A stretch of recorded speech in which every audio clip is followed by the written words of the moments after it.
안녕하세요. 읽어주는 말씀입니다. 오늘 읽어드릴 말씀은 영적 친교 교재 13장 박해자에서 제자로입니다. 복음 선포에 따른 성공으로 매우 자극을 받았던 유대 지도자들 중에서 특출한 이는 다소 사람 사울이었다. 사울은 로마 시민으로 태어났으나 혈통으로는 유대인이었고 예루살렘의 가장 유명한 랍비들에게서 교육을 받았다. 사울은 이스라엘의 족속이요 베냐민의 지파요 히브리인 중에 히브리인이요 율법으로는 바리새인이요 열심으로는 교회를 핍박하고 율법의 의로는 흠이 없는 자였다. 랍비들은 사울을 크게 유망한 청년으로 간주하였고 그가 유능하고 열심히 있는 고대 신앙의 옹호자라는 큰 희망을 품고 있었다. 그는 사내들인 공의회의 회원으로 등용되어 권세 있는 자리를 차지하게 되었다. 사울은 스데반을 신문하고 판결하는데 중요한 역할을 하였고 하나님께서 그 순교자와 함께 하시는 뚜렷한 증거를 보고 사울은 예수를 따르는 사람들을 반대하는 데 있어서 그가 신봉했던 그 사업의 정당성을 의심하게 되었다. 그의 마음은 깊은 감동을 받았다. 그는 당황하여 그가 그들의 지혜와 판단을 온전히 신임했던 사람들에게 호소하였다. 그리하여 마침내 사울은 스데반이 신성 모독자요 순교한 제자가 전파한 그리스도는 협잡꾼이므로 거룩한 직분을 가지고 봉사하는 자신들이 틀림없이 옳다는 제사장들과 관원들의 주장을 수긍하였다. 사울이 큰 고민 없이 이 결론을 내린 것은 아니었다. 그러나 결국 그가 받은 교육과 편견, 옛 스승들에 대한 존경심, 그리고 인기를 얻으려는 그의 교만으로 그는 양심의 소리와 하나님의 은혜를 배반하였다. 제사장들과 서기관들이 확실히 옳다고 결정하고 나자 사울은 예수의 제자들이 가르친 교리에 대하여 매우 가혹한 반대자가 되었다.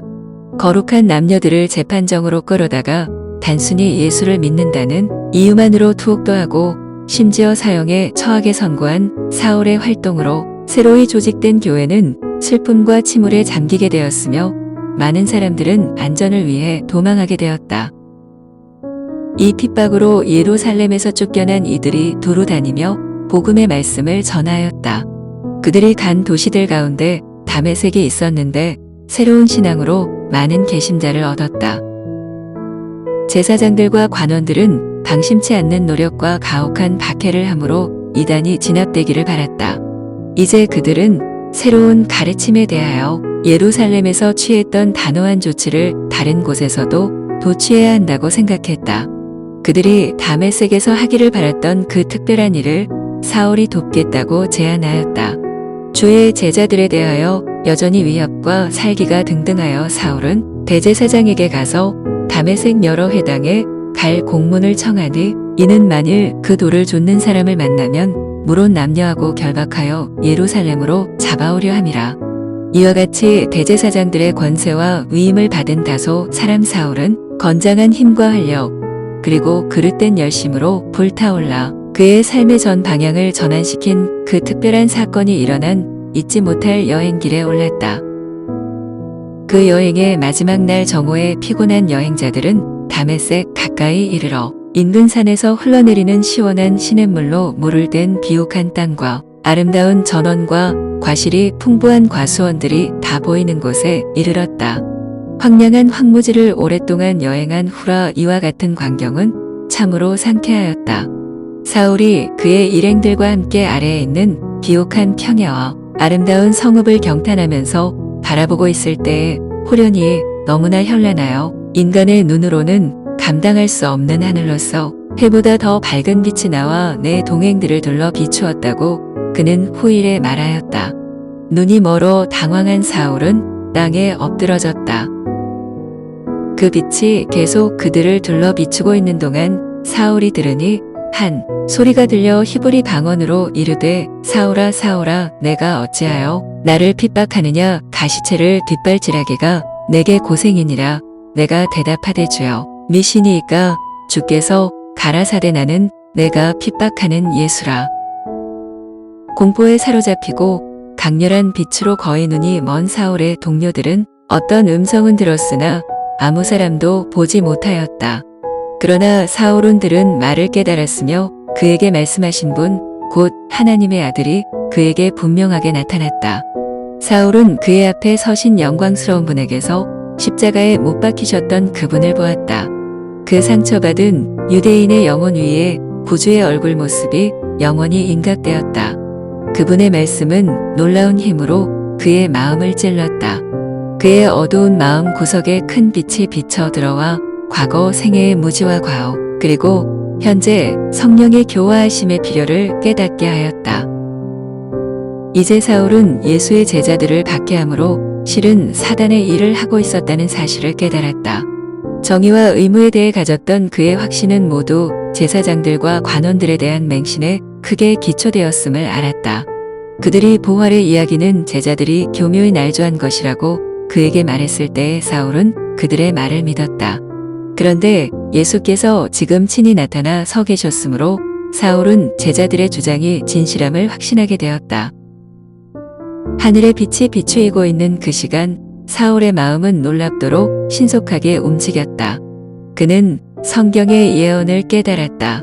그는 유대인들에 의한 예수의 거절, 그의 십자가의 죽음, 부활 그리고 승천을 선지자들이 이미 예언하였고 그분이 약속된 메시아임을 증명하였다는 사실을 알았다. 사울의 마음에는 순교할 때의 스데반의 설교가 힘있게 떠올랐으며 순교자가 보라 하늘이 열리고 인자가 하나님 우편에 서신 것을 보노라고 말하였을 때 순교자는 실제로 하나님의 영광을 보았음을 깨달았다. 제사장들은 이 말을 신성 모독이라고 선언하였으나 이제 사울은 그 말이 사실임을 알았다. 이 모든 것은 박해자에게 얼마나 놀라운 계시였던가. 이제 사울은 약속된 메시아가 나사렛 예수로서 이 땅에 오셨으며 그분은 자신이 구원하려 했던 사람들에게서 거절을 당하시고 십자가에 못 박히셨다는 사실을 분명히 알았다. 그는 또한 구주께서 무덤에서 의기양양하게 부활하시고 승천하신 것도 알았다. 거룩한 계시가 임한 그 순간 사울은 십자가에 못 박히시고 부활하신 구주를 증거한 스데반이 그의 동의로 희생되었고 그 후 그로 인해 다른 많은 훌륭한 예수의 제자들이 잔인한 박해로 인하여 죽임을 당한 것을 두려움으로 기억하였다. 구주께서는 스데반을 통하여 사울에게 말씀하셨고 그의 명료한 논리를 논박할 수가 없었다. 그 유식한 유대인은 순교자의 얼굴에 그리스도의 영광이 반사되어 마치 그 얼굴이 천사의 얼굴과 같은 것을 보았다. 사울은 원수들에 대한 스데반의 관용과 용서의 정신을 목격하였다. 그는 또한 그가 고문하고 고통을 준 많은 사람들이 보여준 꿋꿋함과 그 모든 고통을 기쁘게 감내하는 것을 목격하였다.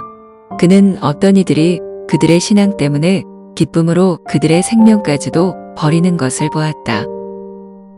이 모든 일들로 사울은 크게 감명을 받았으며 예수께서 약속된 메시아라는 거의 부인할 수 없는 확신이 그의 마음에 밀려왔다. 이럴 때마다 사울은 밤이 맞도록 이 확신과 싸웠고 예수는 메시아가 아니며 그의 제자들은 기만당한 광신자들이라는 자기의 신념을 공언함으로써 항상 문제를 해결하였었다. 이제 그리스도께서 친히 사울아 사울아 내가 어찌하여 나를 핍박하느냐고 말씀하셨다. 주여 네 시오니까라는 질문에 나는 내가 핍박하는 예수라고 대답하셨다. 그리스도께서는 여기에서 당신을 당신의 백성과 동일시하고 계신다. 사울은 예수를 따르는 자들을 박해함으로써 직접 하늘의 주를 공격한 것이었다. 사울은 그들을 대적하여 거짓되이 비난하고 증거함으로써 세상의 구주를 대적하여 거짓되이 비난하고 증거한 것이었다. 사울은 그에게 말씀하신 분이 오랫동안 기다려온 메시아여 이스라엘의 위로와 구속주이신 나사렛 예수이심을 의심하지 않았다. 사울이 떨고 놀라면서 주여 내가 어떻게 하리이까 하고 물었을 때에 주께서는 그에게 일어나 성으로 들어가라 행할 것을 내게 이를 자가 있느니라고 말씀하셨다. 그 영광이 물러가고 사울이 땅에서 일어났을 때 그는 자신의 시력을 완전히 잃어버린 것을 알았다. 그리스도의 영광의 빛이 육신의 눈에 너무나 강렬하였었으므로 그 빛이 사라지자 밤의 캄캄함이 그의 시야를 덮었다. 그는 이처럼 자기의 눈이 먼 것은 그가 예수를 따르는 자들을 잔인하게 핍박한 데 대한 하나님의 형벌임을 믿었다. 깊은 흑암 중에 그가 이리저리 더듬거렸으므로 두려워하고 놀라는 그의 일행의 손에 끌려 다메섹으로 들어갔다. 그 사건이 일어난 날 아침, 사울은 대제사장이 그에게 준 신임장으로 인하여 자족하면서 다메섹으로 가고 있었다. 그에게 중대한 책임이 놓여 있었다. 그는 할 수 있는 대로 다메섹에서 새로운 신앙이 퍼지는 것을 막음으로써 유대 종교의 이익을 도모하라는 사명을 받았다.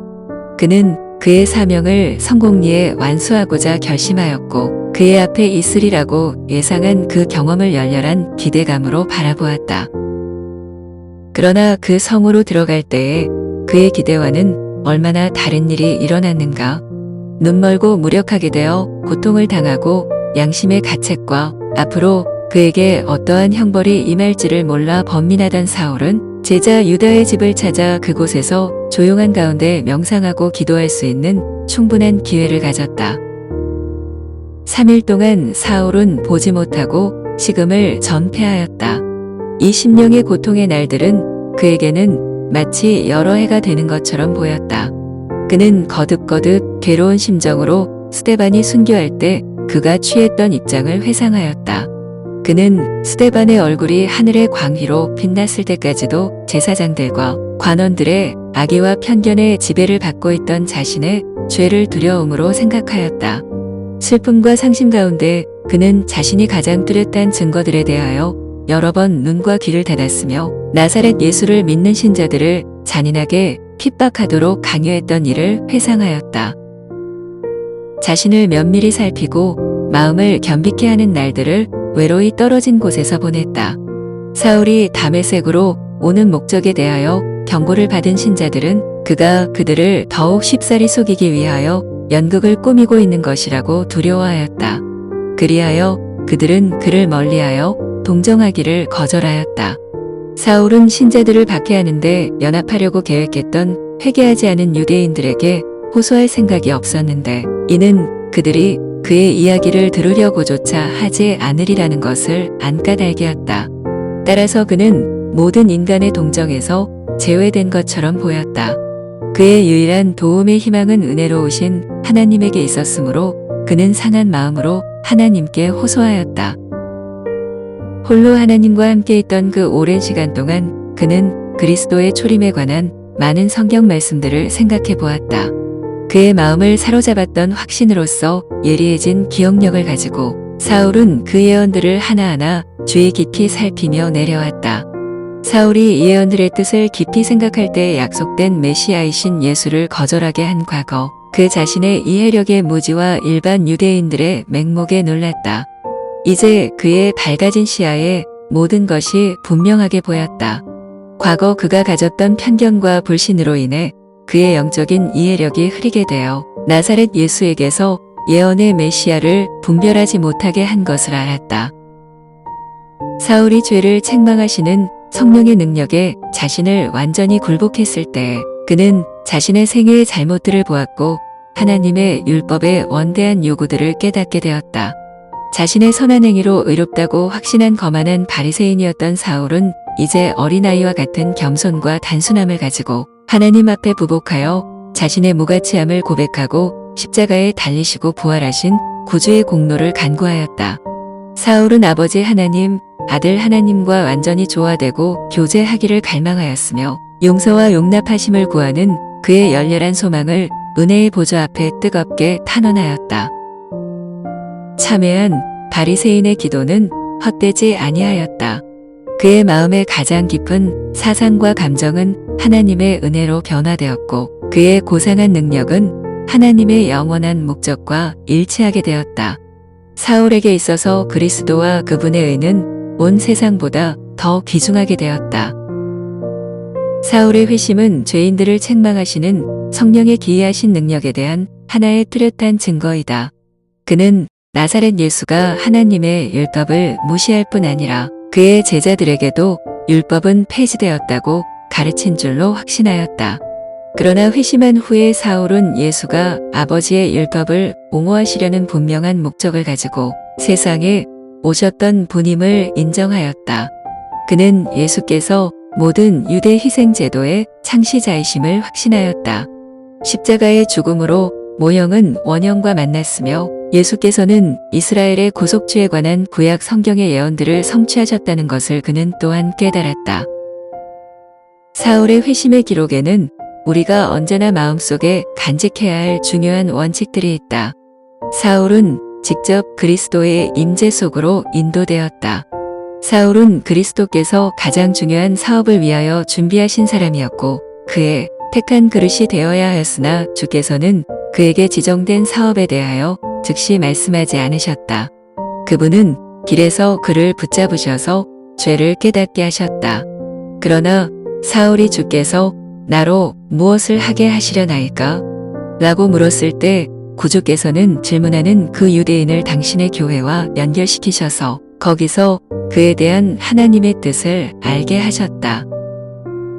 사울의 마음의 어둠을 비춘 그 놀라운 빛은 주께서 행하신 일이었으나 또한 제자들이 그를 위해 해야 할 일이 있었다. 그리스도께서는 계시하시고 죄를 깨닫게 하시는 일을 이루셨으므로 이제 그 참회자는 하나님께서 당신의 진리를 가르치도록 안수하신 자들에게 배울 준비가 되어 있었다. 사울이 유다의 집에서 홀로 기도와 탄원을 계속하는 동안 주께서는 계시 중에 다메섹에 아나니아라 하는 제자에게 나타나셔서 그에게 다소 사람 사울이 기도하며 도움을 필요로 하는 중에 있다고 말씀하셨다. 하늘의 사자는 말하기를 일어나 직가라 하는 거리로 가서 유다 집에서 다소 사람 사울이라 하는 자를 찾으라. 저가 기도하는 중이다. 저가 아나니아라 하는 사람이 들어와서 자기에게 안수하여 다시 보게 하는 것을 보았느니라고 하였다. 아나니아는 천사의 말을 거의 믿을 수가 없었는데 이는 사울이 예루살렘에서 성도들을 혹독히 핍박한 소문이 널리 퍼져 있었던 까닭이었다. 아나니아는 감히 다음과 같이 간언하였다. 주여, 이 사람에 대하여 내가 여러 사람에게 듣사온즉 그가 예루살렘에서 주의 성도에게 적지 않은 해를 끼쳤다 하더니 여기서도 주의 이름을 부르는 모든 자를 결박할 권세를 대제사장들에게 받았나이다. 그러나 그 명령은 피할 수 없는 것이었다. 가라, 이 사람은 내 이름을 이방인과 임금들과 이스라엘 자손들 앞에 전하기 위하여 택한 나의 그릇이라. 천사의 지시에 순종하여 아나니아는 근래에 예수의 이름을 믿는 모든 사람들을 위협하던 그 사람을 찾아내어 고통하는 참회자의 머리에 손을 얹고 말했다. 형제 사울아, 주 곧 내가 오는 길에서 나타나시던 예수께서 나를 보내어 너로 다시 보게 하시고 성령으로 충만하게 하신다. 즉시 사울의 눈에서 비늘 같은 것이 벗어져 다시 보게 된지라 일어나 침례를 받았다. 이와 같이 예수께서는 당신의 조직된 교회의 권위를 시인하셨고 사울을 지상에서 당신이 임명하신 대리자들과 연결시키셨다. 그리스도께서는 이제 세상에서의 당신의 대표자로 교회를 가지셨고 그곳에 회개하는 죄인을 생명의 길로 인도하는 사업을 위탁하셨다. 많은 사람들이 그들의 빛과 경험에 대해 지상에서 그분이 인정하시는 제자들과 상관없이 그리스도에 대해서만 책임이 있다는 생각을 가지고 있다. 예수께서는 죄인들의 친구이심으로 그들이 근심할 때에 마음 아파하신다. 그분은 하늘과 땅의 모든 권세를 가지고 계시지만 인간의 계몽과 구원을 위하여 당신께서 정하신 방법을 존중히 여기시어 당신께서 세상의 빛의 통로로 만드신 교회로 죄인들을 인도하신다. 무제한 죄과와 편견 가운데서 사울이 그가 핍박하던 그리스도에게서 계시를 받았을 때 그는 세상에 비친 교회와 직접 교통하도록 조치되었다. 이 경우에 있어서 아나니아는 그리스도를 대표하며 또한 그분의 대리자로 임명을 받은 지상의 그리스도의 목사들을 대표한다. 아나니아는 그리스도의 대리자로서 사울의 눈을 만졌다. 그는 그리스도의 대리자로서 손을 사울에게 얹었다. 그리고 그가 그리스도의 이름으로 기도할 때에 사울은 성령을 받았다. 이 모든 일이 그리스도의 이름과 권위로 이루어졌다. 그리스도는 셈이시며 교회는 그것을 전달하는 통로이다.